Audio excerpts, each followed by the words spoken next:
अस्सलाम वालेकुम।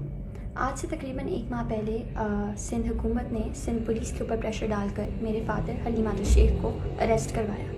और वो आज तक इसलिए अरेस्टेड नहीं है कि उनके ऊपर कोई नैब के चार्जेस या करप्शन के चार्जेस या मनी लॉन्ड्रिंग के चार्जेस हैं, बल्कि वो इस वजह से अरेस्टेड हैं कि सिंध हुकूमत की तरफ से मेरे फ़ादर के ऊपर दहशतगर्दी के चार्जेस हैं। और सिंध हुकूमत की नज़र में मेरे फ़ादर की दहशतगर्दी ये थी कि वो सिंध गवर्नमेंट को एक्सपोज़ करते थे, वो उनकी करप्शन एक्सपोज़ करते थे, वो इस बात को एक्सपोज़ करते थे कि सिंध के स्कूलों में भैंसें बनी हुई हैं, वो इस बात को एक्सपोज़ करते थे कि सिंध के हॉस्पिटल्स में दवाइयाँ नहीं हैं, वो इस बात को एक्सपोज़ करते थे कि पेंशन के पैसे सीएम के और मिनिस्टर्स की पॉकेट्स में जा रहे हैं, वो इस बात को एक्सपोज़ करते थे कि सिंध में साफ़ पीने का पानी नहीं है, वो इस बात को एक्सपोज़ करते थे कि थर में बच्चे मर रहे हैं, वो इस बात को एक्सपोज़ करते थे कि कुत्तों के काटने की वैक्सीन नहीं है, वो इस बात को एक्सपोज़ करते थे कि पिछले 10 साल से 12 साल से सिंध गवर्नमेंट कम्प्लीटली इनकॉम्पिटेंट हो चुकी है।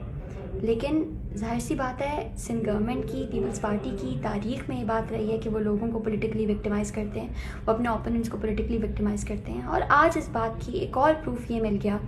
कि आज से तकरीबन 1.5 साल पहले घोटकी का इलेक्शन, अगर आप लोगों को याद हो, तो उसमें सिंध गवर्नमेंट की पूरी मशीनरी यूज़ हुई थी। बिलावल जरदारी ने इतनी बड़ी रैली निकाली थी, सिंध पुलिस की, सिंध गवर्नमेंट की रिसोर्सेज पे वहाँ पे पूरा का पूरा इलेक्शन लड़ा गया था। और आज सिंध गवर्नमेंट ने, सिंध पुलिस ने हलीम आदिल शेख के ऊपर अरेस्ट वारंट जारी कर दिया कि हलीम आदिल शेख ने घोटकी के इलेक्शन में इंटरवीन किया था। तो अगर ये पॉलिटिकल विक्टिमाइजेशन नहीं तो और क्या, तो आप उनके लिए भी अरेस्ट वारंट्स निकालें ना। सीएम मुराद अली शाह के लिए अरेस्ट वारंट निकालें, because he was also present है। अपने एमपीएस, अपने एमएनएस, अपनी पूरी कैबिनेट के लिए अरेस्ट वारंट्स निकालें। बिलावल जरदारी के लिए अरेस्ट वारंट्स निकालें, because everyone was involve in that election. तो क्लियरली सिंध गवर्नमेंट सिर्फ हलीम आदिल शेख को पॉलिटिकली विक्टिमाइज़ कर रही है। उनको पता है जो उनका करंट केस है, it won't hold up in court, तो अब वो किसी भी तरह से ट्राई कर रहे हैं कि वो हलीम आदिल शेख को अंडर कस्टडी रखें, ताकि हलीम आदिल शेख उनकी चीज़ें, उनकी गलतियाँ, उनकी करप्शन को एक्सपोज ना करे।